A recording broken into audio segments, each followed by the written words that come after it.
Origens, prática, revelação e difusão do saltério, o rosário.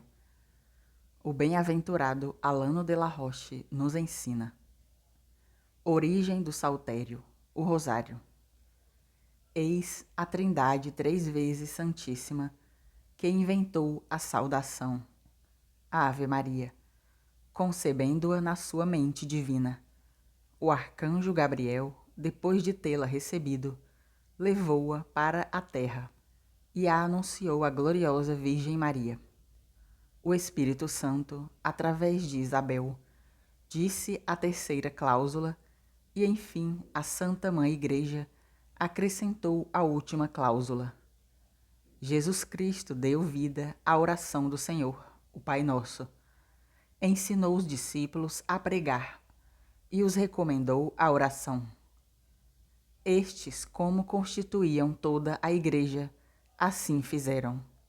Esta é a origem do rosário. A prática. Conta-se que na vida de São Bartolomeu apóstolo, ele sempre rezava as 2 orações 100 vezes por dia e outras tantas de noite, ajoelhado, quando rezava a Deus. O rosário, o saltério de Cristo e de Maria, é composto por estas 150 pequenas orações, até agora repetidas. São Bartolomeu, por devoção pessoal, acrescentou um 4º grupo de 50 orações. A Igreja, Sociedade dos Fiéis de Cristo, desejando seguir o exemplo de rezar na sinagoga, como o Saltério de Davi, composto de 150 salmos, optou pelo mesmo número de orações do Senhor, o Pai Nosso e saudações angélicas, Ave Marias, para a prática do rosário. O fervor da fé, porém, diminuiu com o passar do tempo, porque a prática do rosário era muito longa, com a união da oração do Senhor, o Pai Nosso, e da saudação angélica, a Ave Maria. A Igreja então diminuiu a forma do rosário, voltando à sua dimensão anterior, e acolheu a separação das orações. Conta-se de uma revelação que aconteceu, por bondade de Deus, aos santos pais no deserto, em relação ao rosário da Virgem Maria. Eles eram, há muito tempo, atormentados por tentações de demônios e doenças, e temia-se que houvesse um perigo ainda maior. Todos eles então passaram a rezar com zelo continuamente, pedindo com insistência a Deus, à Mãe de Deus e aos santos do céu, que fossem liberados das tentações satânicas ou que pudessem suportar e vencer estas tentações. Não se suplicou em vão. Aqueles que rezavam tiveram uma revelação, em que se devia praticar o rosário de Maria, além daquele de Davi, o saltério de Maria, além daquele saltério de Davi. Assim, todos os dias, eles recitavam louvores a Deus e à Mãe de Deus. Através dos louvores, eles obtiveram todas as graças celestes. Dedicaram-se a um saltério contínuo, o rosário, realizado por todos como competição, assim como uma ordem, com todo o afeto e religiosidade da alma. Estes celebraram o saltério de Cristo e de Maria, assim como aquele de Davi. O saltério de Maria, o rosário, porém, como é mais breve, era rezado com mais frequência. O resultado foi equivalente ao esforço. O poder dos demônios diminuiu, placando a libido. As tentações acalmaram-se e houve uma grande tranquilidade, que foi acompanhada por muitas virtudes e graças. A rosa da graça e a força da coroa de rosas tornam-se visível a estes. Aquele perfume das santíssimas orações aproximou-os de Deus por intercessão da Virgem Maria. Eles praticaram maravilhosamente a religiosidade e a santidade. A ordem e a sociedade dos eremitas, também pelos milagres obtidos, tornaram-se digna de admiração e de veneração por todos. Com o passar do tempo, porém, cancelou-se a memória dos próprios pais. A prática do saltério diminuiu, e pouco a pouco o nome, a instituição e o número de eremitas também reduziu-se tanto que precipitou no descrédito e, enfim, na destruição. A grande árvore da igreja caiu, ferida e abatida pelas feridas de Maomé. João, o grego, testemunha na vida dos pais da igreja.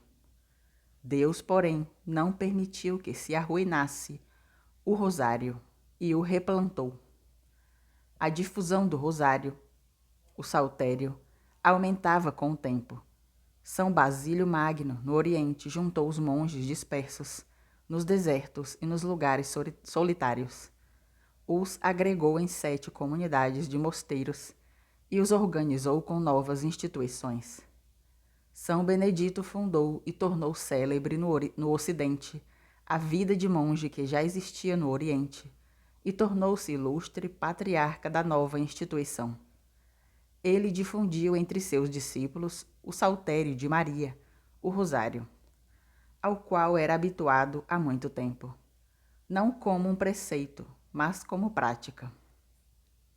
Este fato se deu seguindo um santo costume, desenvolvido e implantado na ordem religiosa. Como testemunha, muito tempo depois, João do Prado, um seguidor de São Benedito. Seguiu o venerável Beda, anglicano.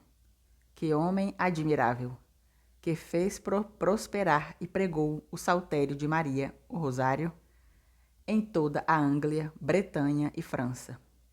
Ele levava e disseminava esta prática muito saudável para regiões longínquas.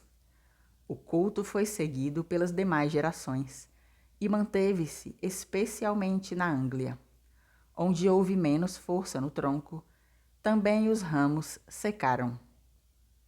E hoje existem muitos testemunhos, graças à santidade do venerável Beda.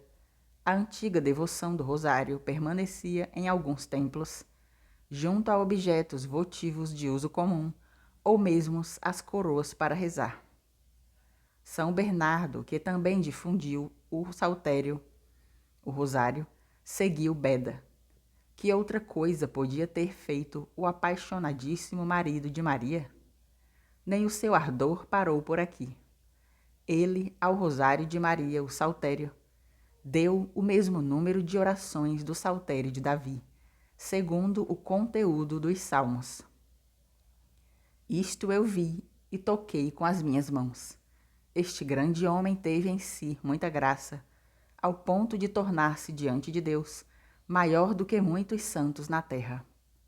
Ele foi promotor e fundador de uma ordem santíssima e vastíssima, através do saltério, o rosário, superando muitos grandes homens. Santo Otto, pleno do espírito de São Benedito, deu esta disciplina à mesma ordem sagrada e tornou-se posteriormente bispo e apóstolo dos eslavos.